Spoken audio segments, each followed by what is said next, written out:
I'm Kevin Elizabeth, and I'm a wedding photographer based in San Diego, serving worldwide.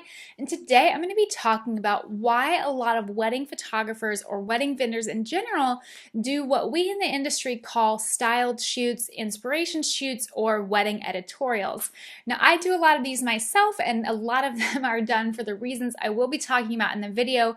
But if you're not familiar with what a styled shoot is, an inspiration shoot, and editorial, it is basically a photo shoot that vendors collaborate on so that they can do something fun and original or creative, or something that's going to attract the client that they're trying to bring into their business and kind of have it in their portfolio to be something different, something beautiful, maybe a little bit more elevated or high end than the work that they're getting, but that's basically the gist of it. Usually these shoots consist of a reception table that has really pretty decor to inspire couples.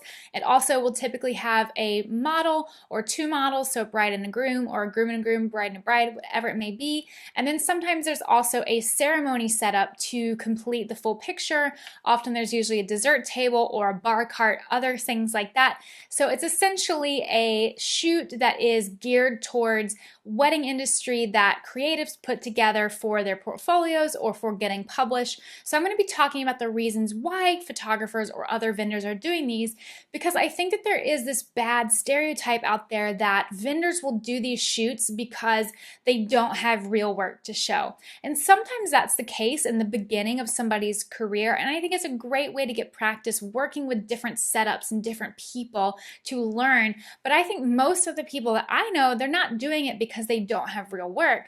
They're doing it to feed their creative souls and to make their artist heart happy. So for me in general, I will sometimes get inspired by something, whether it be a fashion item or an environment or a color palette, and I say, oh my gosh, I just have to do something with that. So I'll put together a shoot and have it be something really, really beautiful. We'll get it published somewhere, and it's just something that I had been itching to do, that I needed to do for my own creativity, because you don't always get the things that you want to shoot at real weddings. So sometimes you have to make them on your own in order to get them photographed, get them in your portfolio, and get them out in the world. To that point, a lot of couples seem to kind of do very similar things on the wedding days. There are trends that go through that a lot of us vendors, while we love our couples, are kind of tired of seeing, and we've kind of been shooting the same things over and over and over. So sometimes you need a break from that. Sometimes you need to do something that's extremely different than what your couples are providing you with. Now, again, we love our couples. Whatever our couples want is great, but sometimes we just need to break out of the mold, have something that is for us and something that is just very unique. So whether it be a venue we haven't worked at or a concept, something really different that's a little bit unique and kind of non-traditional, or whatever it may be, that can be inspiring not only to us but to other people out there. So on that note, I find that inspiration shoots, editorials, whatever you want to call them, are typically very good trendsetters, because again, a lot of couples will start to do the same color palette, the same types of flowers, and when you see the same thing over and over, it doesn't inspire anything new. It doesn't inspire something creative. It's just kind of the same thing over and over. You get that effect on Pinterest a lot. We have been stuck in certain trends for years at a time, and in order to break out of those trends, to introduce something new to the industry, sometimes it simply has to be created by a team of vendors who want to do something that is going to be setting new trends and showing couples, hey, this is something completely different you can do. So lately I've been seeing the trend of hanging floral installations, which wasn't really big last year, but I'm now starting to see more and more in real weddings in addition to more editorials. So that's something that's really fun. So I think we can kind of refresh old ideas or bring in new ideas through our shoots, because or maybe our couples just aren't doing them, or they don't want to do those things. So it's a great way to put something fresh out into the world. One of the biggest reasons that vendors will often collaborate on an editorial together is because they have a goal of getting that shoot published on a national or regional wedding blog or magazine. So that might be something doing like Style Me Pretty or 100 Layer Cake or Wedding Sparrowed, any kind of blog, whatever resonates with that business's brand is where they're going to want to get that published.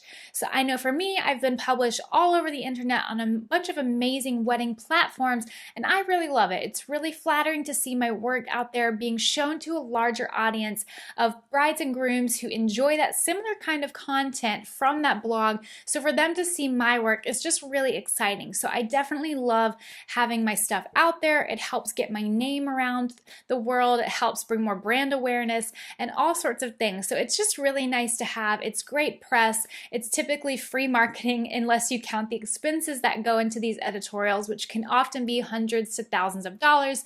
So typically these are not things that us established vendors take lightly. It is a big project that we really pour all into in order to achieve something really incredible that does get published and gets us lots of exposure, which is really great for just getting your name out there and also inspiring other couples. Now, the last reason a lot of photographers or planners or florists might do styled shoots or editorials is to have work that more so resonates with their ideal couple.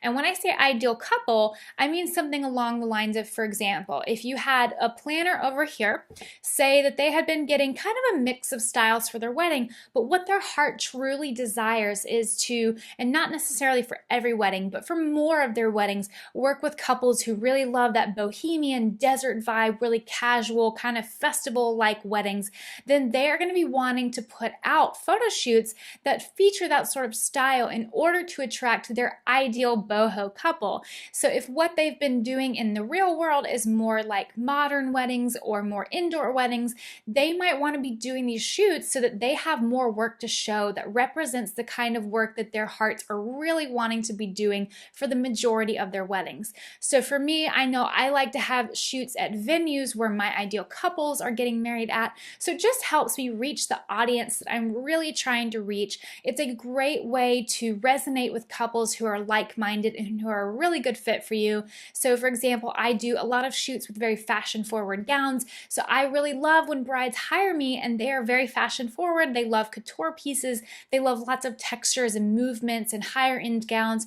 So that's usually what I'm trying to attract. I have brides with all different styles, some who aren't into fashion, and that's great too. I love every single one of my couples, but it's really great for a business to have a brand vision and to try to achieve that vision through these photo shoots that allow them to really express themselves in the creative way that other brides that they really want to work with see and resonate with, and they say, I saw what you did, that's exactly like what I want to do. You have the complete style that I love, and I would really love to work with you. So that's kind of how that works. It's definitely a very strategic way to get your name out there to couples who are a great fit for you, because there's couples all out there who might not have seen a certain vendor, but when this vendor puts out that shoot and says, hey, this is the kind of work I love to do, that couple sees it and they can say, this is who I've been looking for. That's my perfect fit.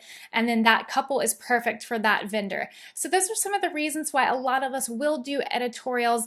It definitely is something fun for us. It takes a lot of work. It's no small feat, but is 100% worth the effort we put into it in order to make our creative hearts happy, inspire brides and grooms out there, set new trends, and really connect with the brides and grooms that we really want to be working with. So I hope that was helpful in explaining why we do these sorts of things. Again, I think there is a bad rap on these shoots saying that photographers or vendors will only show these and that's all they can do. They can't do real weddings. And I will say that's not an invalid point. If somebody only has editorial work on their website, it would definitely be worth asking them to see some real weddings, some full galleries. But a lot of times people just really resonate with their editorial work more, so that might be what they show more often, even though they've photographed hundreds of weddings, hundreds of couples. So anyways, again, it's not a bad thing that somebody is doing a lot of these shoots. Don't let that trick you into thinking that they're not working with a lot of real couples. I work with so many real couples, and I try to do a couple shoots a year just to kind of have a really big balance of the kinds of things that I want to be shooting. So again, I hope this was helpful. I hope you guys have a better understanding of why we like to do these things and why we put this content out there for you guys. And if you did enjoy this video, please be sure to leave a thumbs up, and I will see you guys next time. Bye!